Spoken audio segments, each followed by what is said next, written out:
Original design, guys are so in the same way we're declaring, making a declaration to the young men of a generation, and we're seeing something that's so profound. It's affecting how we're dealing with pornography. It's affecting how we're dealing responsible manhood, and we're talking about the original design of men, and it comes out of that Ephesian mandate where it talks, husbands, love your wives as Christ loved the church and gave himself up for her. We see the themes of sacrifice and suffering and a willingness to lay your life down for someone else. And this is stated in the marriage context, but we believe it can be, you can take that and say, this is, even though it's stated in the marriage context, this is a declaration about young men. This is a declaration about manhood. And the first original design declaration that we've been using is that a man was designed to do what's right instead of what's easy. And there's something in a man, there's something, as when God created a man, there was something in him that was designed. There was a willingness to suffer, a willingness to sacrifice, a willingness to lay his life down, in the sense that he needs the sense he's doing what's right. He's doing what's right instead of what's easy. And today, especially in the area of sexuality, we believe that's one of the callings upon young men, is to walk this out.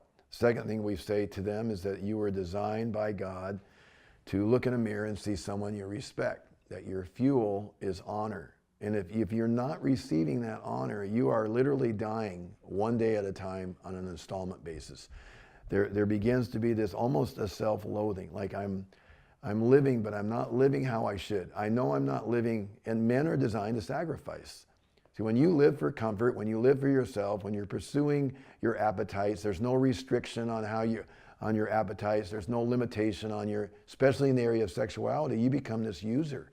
You become this person that you don't respect. You know deep down inside you don't respect, and you're kind of trapped. You're trapped between these desires, these God-given desires for sexual intimacy, but that selfishness and that lust begins to dominate, and that sense of self-respect is gone.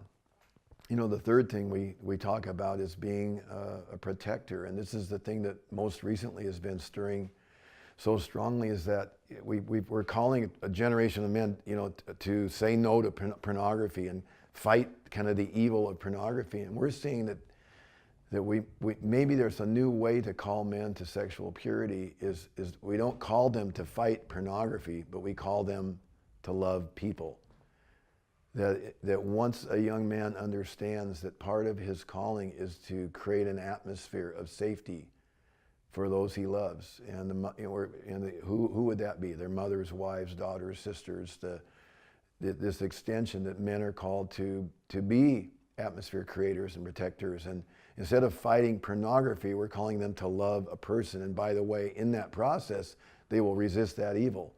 But instead of inviting young men to the white knuckle club, okay, we just want you to fight porn now. It's evil. Just fight porn. And so they're going to battle their flesh against this other part of their flesh. And we're finding when we call young men and give them an understanding of a daughter's heart, and give them an understanding of the war that has been loosed from darkness against what's in a daughter's heart, we begin to see a different way to fight. They're elevated to a higher noble cause. Instead of just fighting evil and winning some and losing some, they're called to protect and love their sisters and their mothers, their daughters, their wives in the culture.